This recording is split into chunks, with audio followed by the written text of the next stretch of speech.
see a leopard perched on the top of a turbine mound like this is actually a really common occurrence. It's because it provides a perfect vantage point. Scope out the area before they go wandering through. Predator's eyesight is actually relatively good.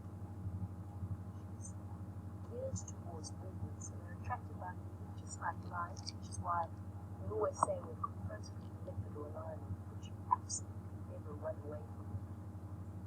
Because you trigger that instant fear. She's scanning using those hypersensitive ears and nose and eyes. To see what she can find. Something that's attracted her attention ever so slightly.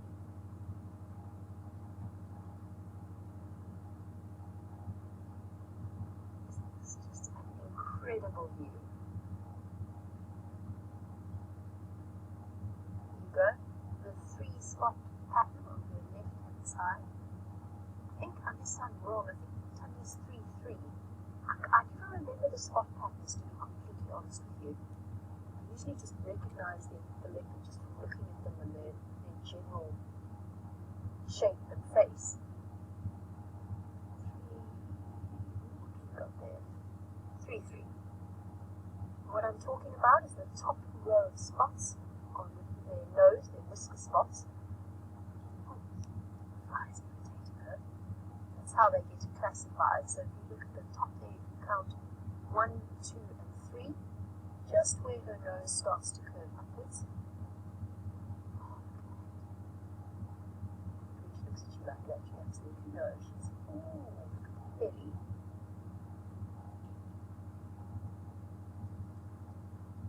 That looks like a pregnant belly to me too. That looks like a very pregnant belly. It's right at the back. Isn't she just glorious in this dappled morning light? What a pleasant surprise. Lovely way to start off the morning. Definitely made the chilly drive to Cheetah Plains 100% worth it. Okay, she is leading us into a tricky block. We shall endeavour to follow, dodging the strychnos as we go, or monkey orange as we go.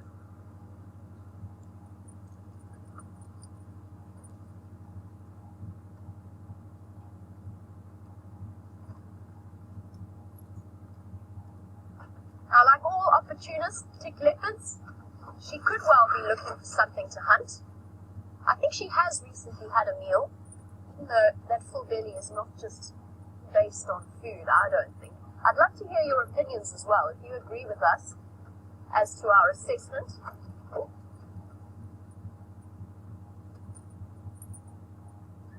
Scent marking the territory. If you agree with our assessment as to Tony's condition, so to speak, whether or not she's pregnant, I'd love to hear from you, as we always do. Send that through on #SafariLive on Twitter, or any other questions that you have. You can email through to questions@wildearth.tv.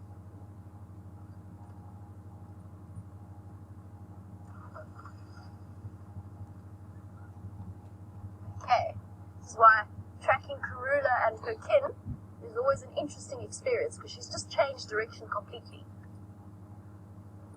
I'm hoping she's going to stay on this path and make life relatively easy for us.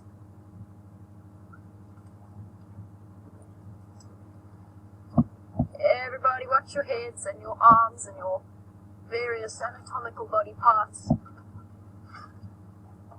She's leading us through a strychnos thicket.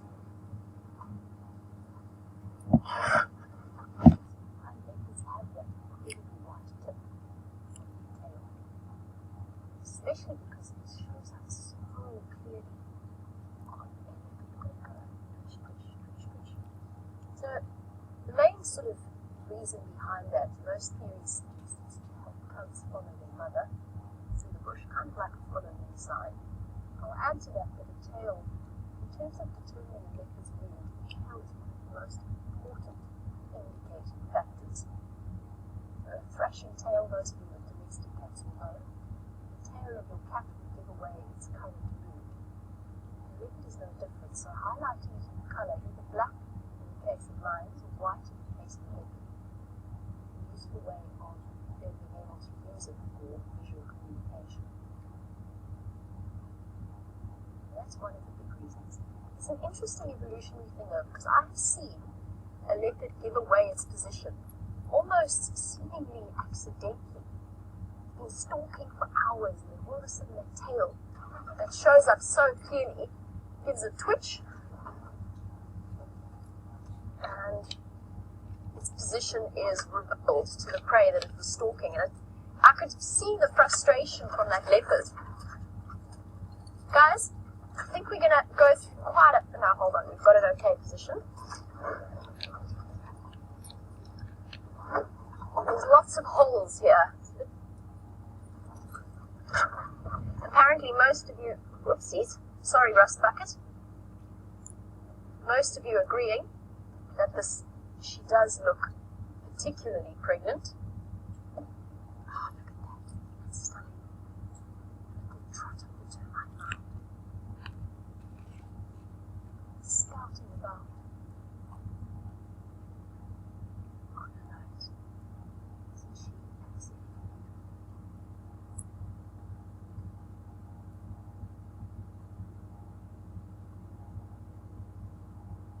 Yes, that tip of the tail is an interesting thing. It gives the leopard's position away at times, as I said. I've seen it happen before. And often what you'll find is that the leopard's been spotted by a squirrel or go-away bird, something that's alarm calling.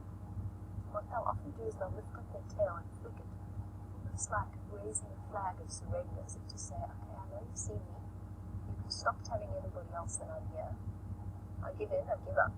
I'll move off elsewhere. Let's just see if she decides to settle here. I don't think she's going to. She is constantly sort of seeking. She is hunting. Be very careful not to risk interfering or for a quick scratch. Payload in this morning light. Really get an idea of just how long these whiskers really are. I often get to see them highlighted like this.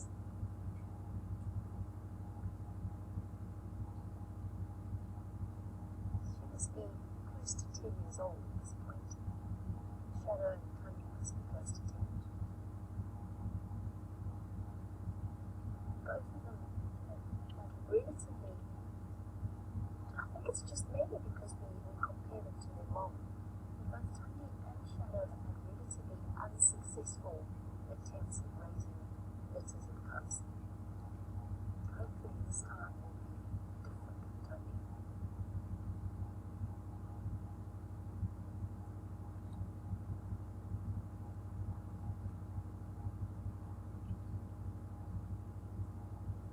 Aqua, you were wondering about her success rate as a mother. As far as I know, she has one adult daughter in Mala Mala. I also heard a rumor that she had a son, but I haven't been able to clarify that. She's moving very quickly here. So Aqua, a relatively limited success rate. It gets very thick in here. I'm going to need to concentrate just going through.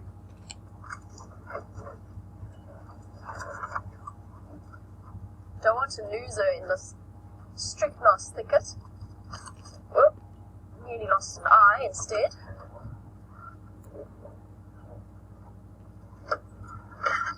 I think she's going to lead us where we can't follow. There's something interesting about Tandy's behavior. She just listened very intently off to the east of us and immediately changed direction and is slinking off to the west. What that is all about. Okay, well, time to mark territory at least. She's not scared. I think we'll go and investigate what she was looking at if we lose her. I'm really hoping we're not going to. She's coming across to a place called Juma Dam, strangely enough, all part of the intricate history of Cheetah Plains and Juma, which are interlinked. Where did she... Oh, right now.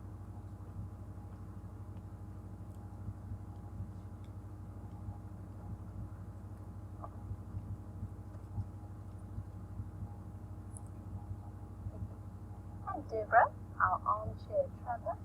We wanted to know what the gestation period is for a leopard and if you've forgotten, you're sorry. Please don't apologize. That's absolutely fine with us. You'll probably find that there are people out there watching that would love to know but are too shy to ask. So depending on the leopard, obviously it differs in the same way it differs for people. But depending upon the leopard, it's usually around 95 to 100 days. Even as early as 90 days, which is around 3 months. Oh goodness, she's really leading us through the worst possible spots.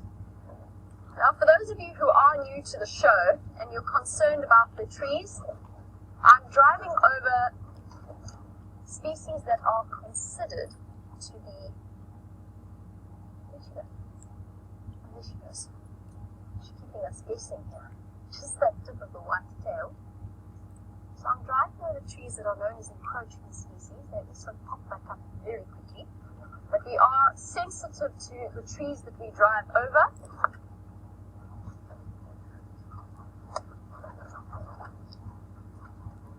Very, very careful not to cause the environment any damage. Okay, we're going back this way, are we? Whew. I'm glad we did that big circle. Promise you, this is why tracking Karula is so difficult.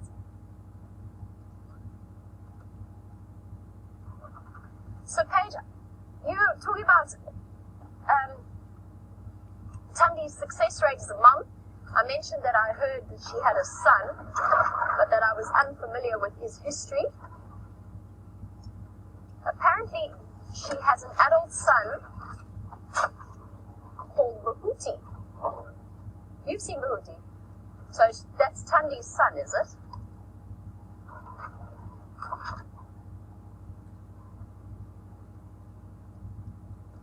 She's going to do the same thing as before. Okay, let's stop. She spotted something and she's hunting. Oh no, she's now just lying. That girl.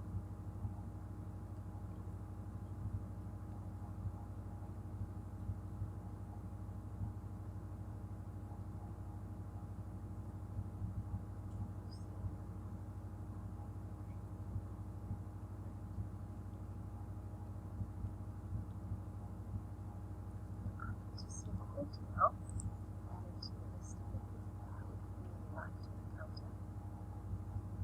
Now, MJ, you were wondering about the quickest way to identify the sex of a leopard. There's a huge size difference in males and females. Even a year-old cub that is a male cub is almost larger than their mother at a young age. But to be honest, probably the quickest way, have a look at their necks. The males tend to have a far thicker neck than the females do. Develop that dewlap around 5-6 years old. And will then continue to grow throughout their lives. You know, Tingana is basically a head and shoulders. His neck doesn't really exist, it's just pure muscle and dewlap. And the other quick way is because you usually see, almost invariably when you first spot a leopard, it's usually walking away from you. And the normal way is relatively clear in leopards. Their testicles are clearly visible underneath their tail.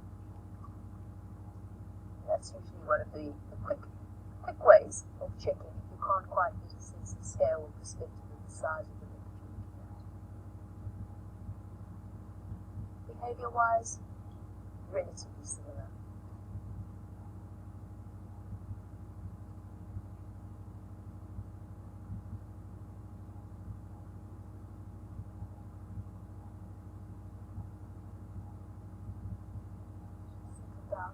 I think there is something in the book, the reason for the sudden change of direction and looping around. She spotted something that she wants to hunt, and it's not gaining patience in terms of catching it. She's very intently watching, and she's waiting for whatever it is she'll see, trying to calculate the direction that it's moving in. So what is the wind direction? It is very, very windy today.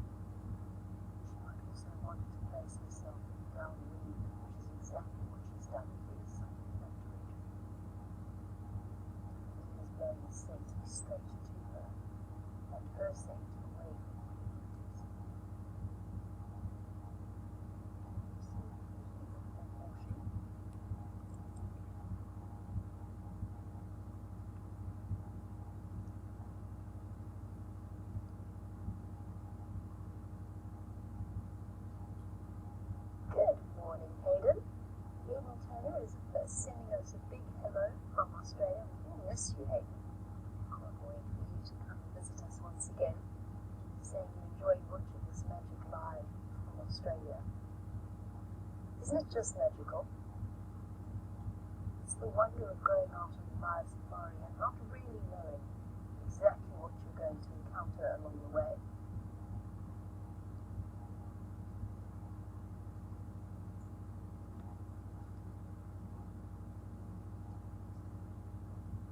What's the plan? Now.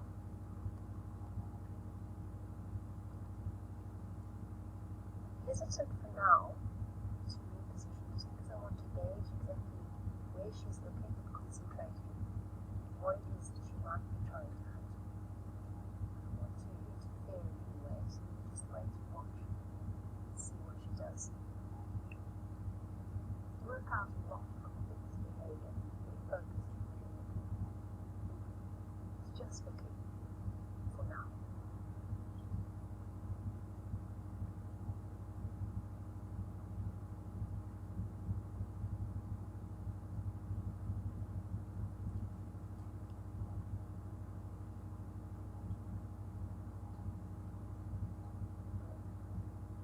Just heard an interesting update while we watch our gorgeous female leopard.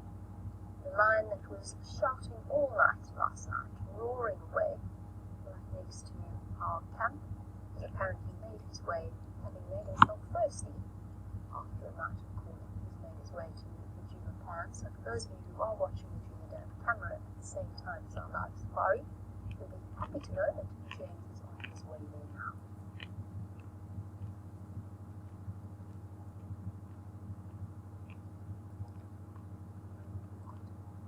Extraordinary view. That's their girl. Hiding. Or just finding a comfortable spot. Even in this windy weather to try and listen. There's so many rustles everywhere.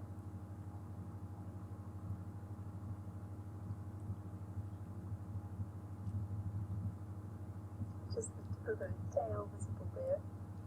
Blowing slightly in the wind. Now we spoke about the identifying features of our leopard. We've got tip of nose and tip of tail and not much else. He will reposition in a moment. I just want to watch what she's looking at. James, you're wondering, since there's that case of the lioness with the mane in Botswana, and it's happened a few times throughout history, I'm wondering whether there are any recorded cases of a female leopard developing a juna. Not as far as I know. I mean, there are obviously some females that are genetically have larger necks than others.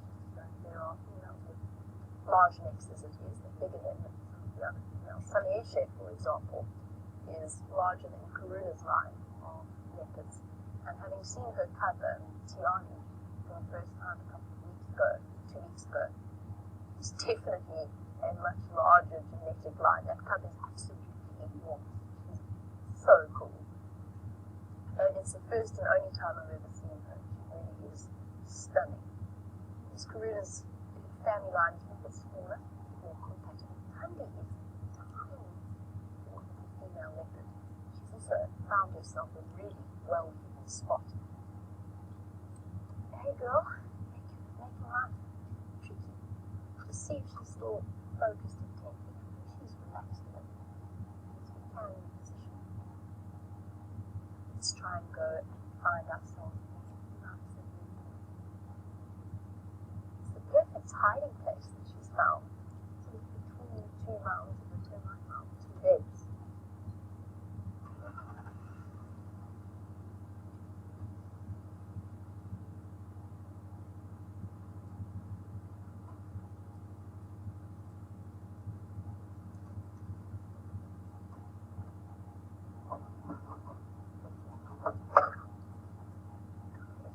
Oh.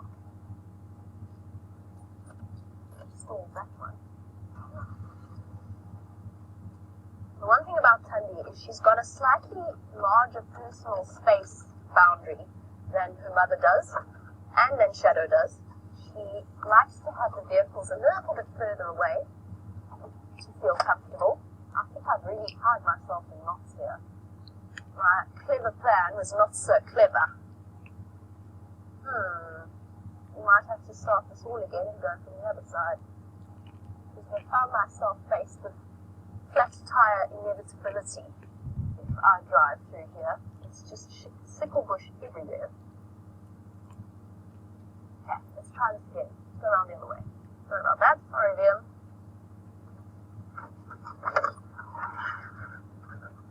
Oh, goodness me.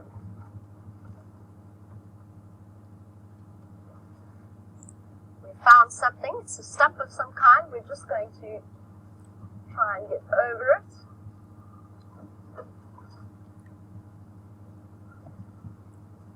Lion there.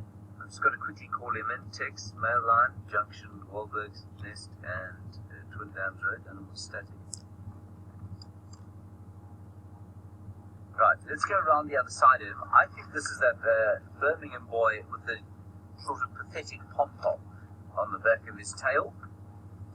Yes, I know, I'm sorry I said that about you. He's looking at me very angrily now because I told everyone that he's got a poor pom-pom. If you were to compare his pom-pom though with the one, for example, on Jamie's hat, you would be amazed how poor it was. But now look at him in the golden light of the dawn. Hello, boy. Very spectacular there. I may even try to take a photograph of you. Please don't lie down just yet.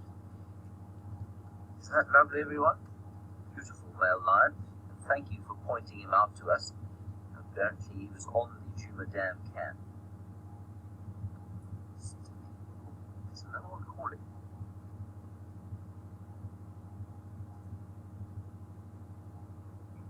That's why he turned his head.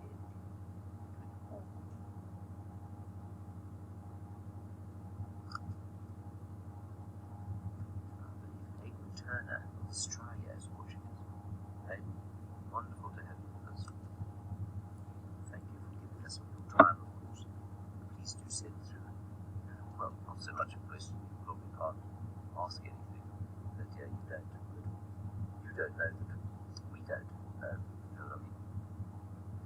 Just tell us what you're doing on your, well, you must be almost to Sunday right now. Tell us how it's going there in Australia. And also tell us when you're next going to come and see us.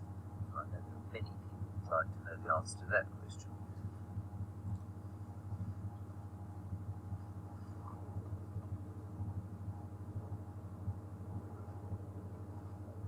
Now, a very good question from someone I think called Iretus. That's an interesting name. Iretus, you say, do we call lions by the groups that they are part of rather than by individual names because they're more difficult to tell apart? And the answer is yes and no. They're not as easy as leopards to tell apart. They obviously don't have those unique spot patterns beneath the nose that the leopards do. They don't have unique spot patterns all over the body like the leopards do. They also roam much further, which means that they're not ever in the same area for the same amount of time as the leopards are, so we don't see them on properties the size that we operate on as frequently as we do some of the leopards. And yes, there is an element of us calling them by the group that they belong to because we can't identify them obviously, but it's also because they belong to that group. Now you can absolutely tell which lion this is if you see them regularly. I am particularly poor at recognizing animals, but I guarantee you that we've got viewers who will look at him and on sight to be able to identify him immediately. And I recognize him as a Birmingham boy, I think, and I stand to correction here. Because of that, if you look at his tail, you can see that it's got a skinny pom-pom on the end of it. It doesn't have a sort of a large black pom-pom. So I think that's how I've identified him as one of the Birmingham boys. So please, would somebody help us out here? Somebody of our more regular viewers, will you help us out? Tell us which Birmingham boy, what the name of this Birmingham boy is. And they name the Birmingham boys, of course, because they come from a farm in a Timavati called Birmingham. Timavati is a little bit north of this position, about 50 kilometers or so, so they're quite a long way from the pride into which they were born. And just for our new viewers, they're called the Birmingham boys. There are 4 of them. He's hearing another lion calling somewhere. keeps looking. The 4 Birmingham boys were fine. They come from a pride on the farm Birmingham, like I say, in the timber party. One of them was killed or died from the injuries sustained by a buffalo. She tried to kill, unfortunately, came second best. Then these guys took over this area almost exactly a year ago. They chased out the dominant males. James in Texas, you want to know how they know each other from other lions that are unrelated. James, I think, very much in the same way that you know who is friend and who is foe. They grew up together from tiny little cubs. They're all roughly the same age. I don't think they're all from the same litter, but they'll certainly be from 2 females who gave birth relatively the same time. And so they've known each other from birth. They smell like home. Remember that animals use their sense of smell far more than our human beings, and they'll recognize each other's smells. And I also think you'll find they will recognize the look of each other. And we also know, interestingly, James, that lions are able to recognize each other's voices. So if the lion calls from a distance, you'll be able to tell exactly who that lion is. If it's an unfamiliar lion, you'll know that almost immediately.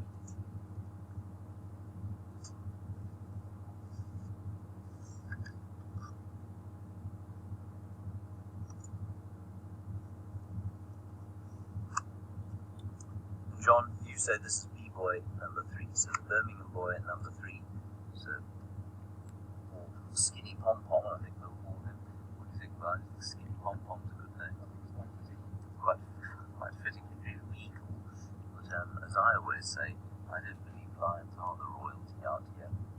I think they're much more the gangsters, the mafia of the bush. So Skinny Pom-Pom's quite a good name for a member of the ruling Dons family.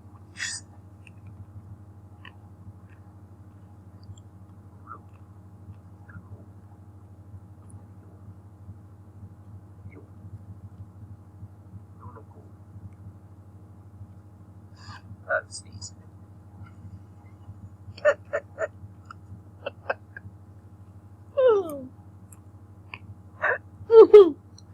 My interpretation of animal behaviour, as you can see, everybody is superlative. Change. He's going to call. Full sneeze.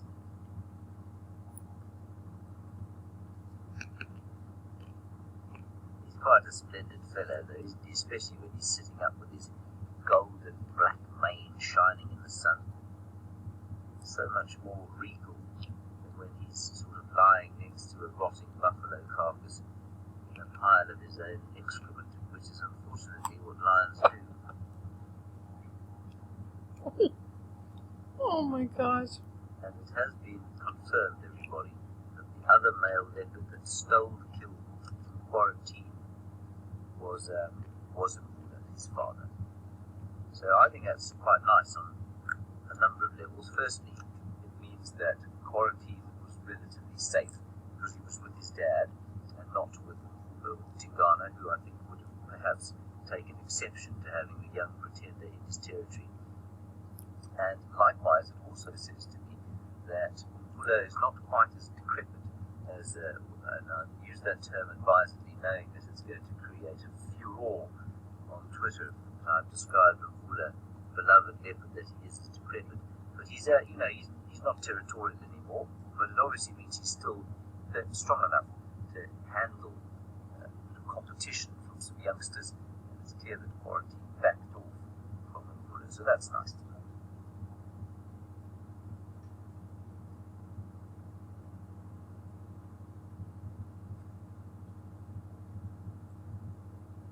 Here's something he keeps looking up. And now he's biting the stick.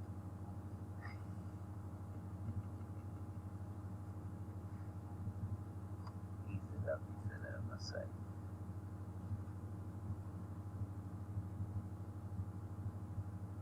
And many of you, of course, will know the Matimba male, the black maned Matimba male that we called Hairy Belly for a long time. And we know that he's got a twitch in his face He's got that sort of twitch on the left side of his mouth. This chap doesn't look entirely different. He also looks like he's got a bit of a twitch. Do you see that, Brian?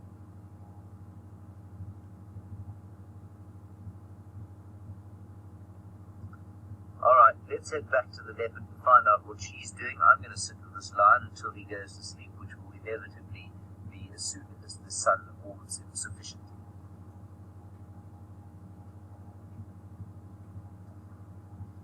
And welcome back. As you can see, we have managed to stay with the lovely Tumbly.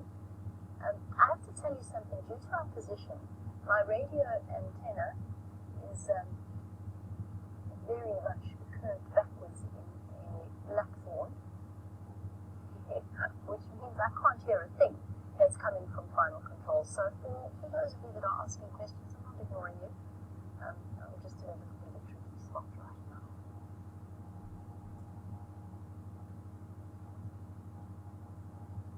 There's also a considerable amount of chatter on the Game Drive channel. We are going to have to leave her at some point because there are other vehicles interested in joining us at this sighting.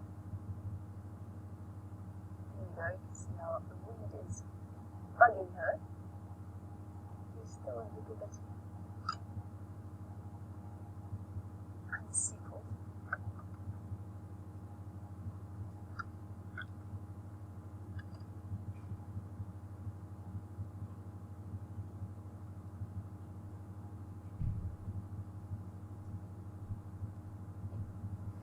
Oh, Justin, you've asked a question about something to do with leopards and fur. Good morning to you. I'm afraid I have absolutely no idea what you're asking about the leopards and the fur because I can't hear you terribly well. Hold on 1 second. Let's see if we can't make it out. We're in a tricky spot. Sorry, the pom-pom's getting away. Oh, it's nothing about animals' fur. In fact, it was what animals do they fur.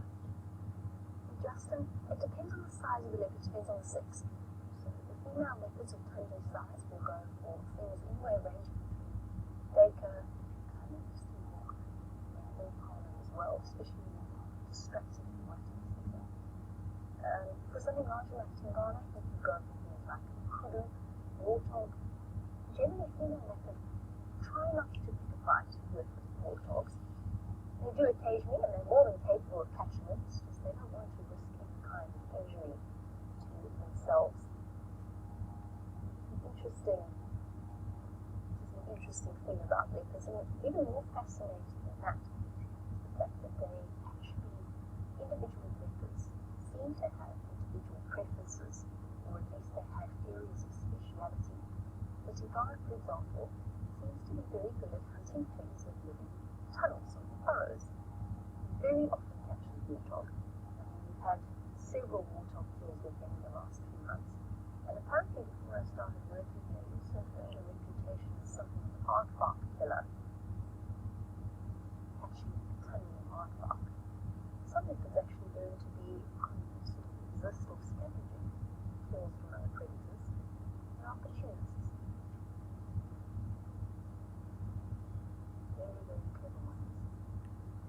Both Karina and Shadow have made short work of a couple of male impala since they've been so distracted. While Tony decides which way she's going to go, and I try and work out where on earth I am in order to assist her with the sighting. Let's go back to James and his big cat.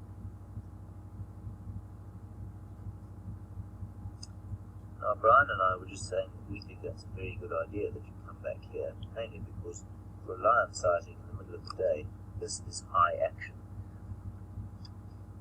He is now going to, well, I'm not going to describe what he's going to do, I'm going to let you just watch. Because he will be around here, I suspect, for the rest of the day, somewhere around here, but he's going to go to sleep at some stage. So while that leopard is being a little bit difficult moving through the bushes, you'll watch the much more nocturnal version of the cats. Now, I have been struck over the last few months by how much the leopards move during the day, how much hunting they do during the day, versus lions, for example, which tend to be almost completely asleep for most of the day. Leopards, I think, are much more diurnal than we think they are, and I think you'll find that in areas where there is pressure from predators, they will avoid the kind of movement by that predator. So, in this area, we know that the lions and the hyenas move around at night much more than they do during the day. I think that means the leopards here are more diurnal than we think they are. I also think if you go to somewhere like the Cape, for example, we were chatting yesterday about the penguin-eating leopards of the Southern Cape, and certainly a friend of mine who lives on the Southern Cape coast had a leopard walk through the garden the other day. Those leopards are probably vastly more nocturnal because the number of nocturnal predators in the area are that much smaller. The human beings, of course, are very active during the day. I think that's why the likes of Karula, Tundi, and Shadow often find their tracks in the daytime. It looked almost like he was going to stand up there, but it became much too much effort.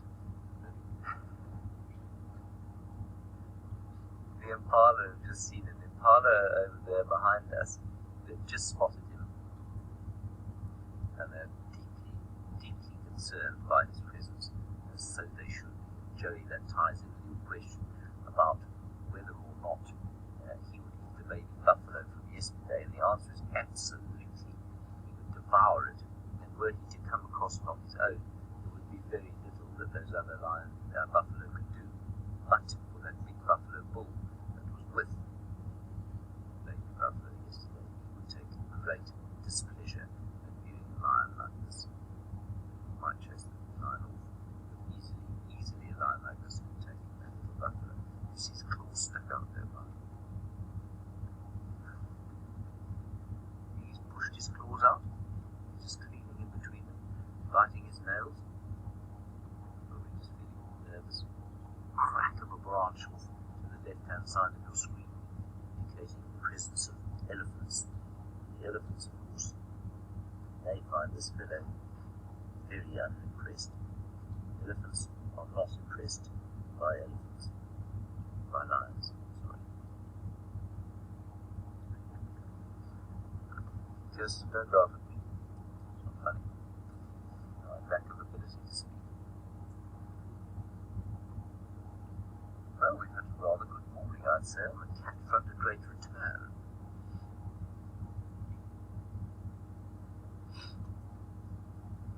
MJ, nice question from you. You say, how much venison does a lion need to eat in order to maintain his figure? Well, he is able, I'm going to work this out for you, but he's able to eat up to 20% of his body mass. Now, this lion is a pretty average-sized male lion, small to average, and so he probably weighs in the region of 180 kilograms. 20, I will work this out in pounds once I've done it in kilos, not do it all the way in kilos. 180 pounds, 20% of that is about, it is 35 kilograms, so you can say 80 pounds. Around about 80 pounds of meat he can eat in just about one sitting.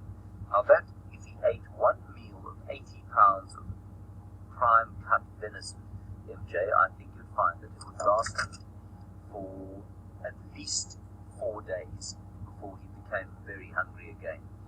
So let's say, and he wouldn't have to eat again, I'd say, let's say 80 kilograms, or 80 pounds of venison per week, plus minus. Okay? If you can hear that, elephant's going.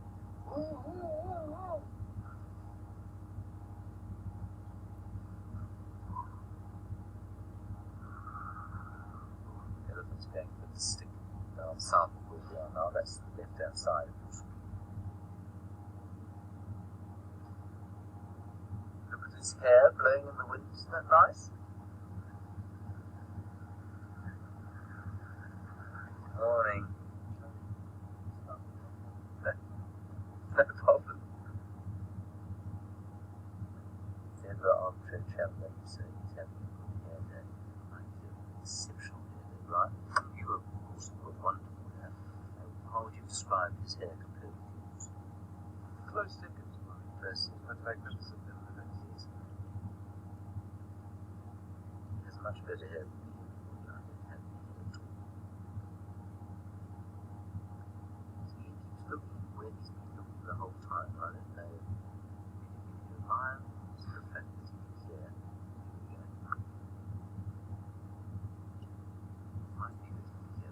It's fine, he's heard something else. Let's see. We'll follow him. It's a learning boy, yeah. Little bit down. He's the one they call number 3. He's got that very poor pom-pom on his tail. He's going to go straight onto the road there. This game pops out on the road just down there.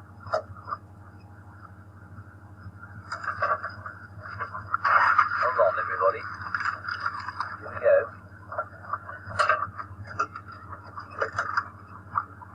He's just moving through there to the right-hand side. I'm going to assume that he's going to pop out here because to drive through this block would be a heaving nightmare. He's just over there. I'll just try and get to a position where we can view him, like here.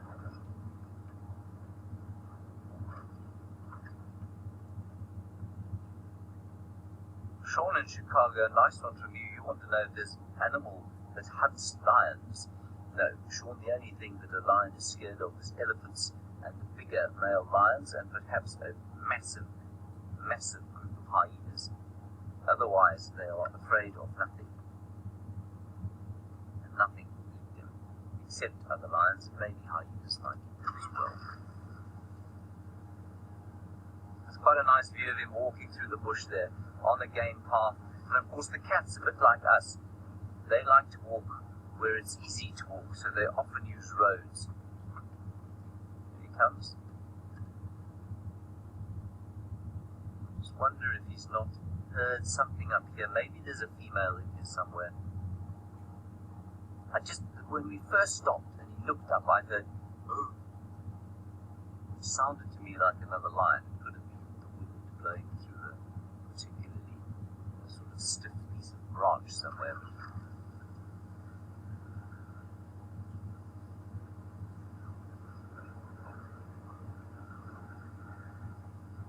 He'll come out. There's some clearings just up ahead of where he's walking now. You can still see him there. I'm going to wait here. There's a gap in the road here. Brian says he sat down, everyone.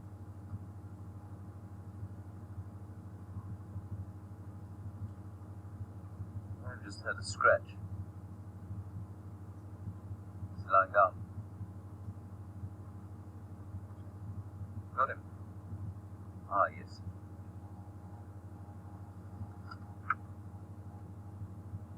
It's quite a nice shot. We will go in there and try and get a closer look, everyone, but just have a look there. And if you're walking through the bush, I always like to do this. If you're walking through the bush, that is the kind of thing you're looking out for.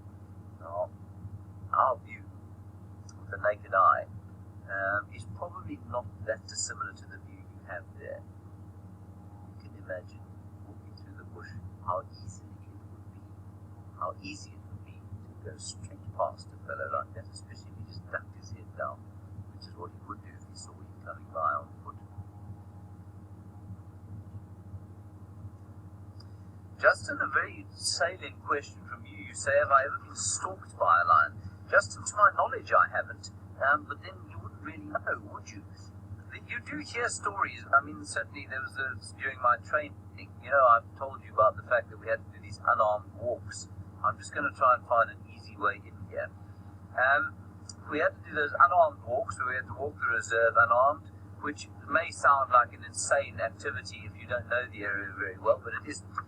But one of the guys who was training at a reserve near where I was, was doing his unarmed walks, and he wasn't very aware of what was going on around him, and apparently a lioness did start to stalk him, and he didn't realize, and a game drive came around the corner, saw the lion, saw him, and drove him between them, and he got on the car, and it was fine. I mean, I don't think the lion was very close to him, but it freaked him out completely, and he left the bush 2 days later. He wasn't able to come back and work here. So it does happen. What would have happened at the end of that story, I don't know. I'm very pleased that the game drive was there, but that was the end of his career. Alright, we're going to try and find what's going on here. Let's go and find out what's happening with Tandi and Jimmy.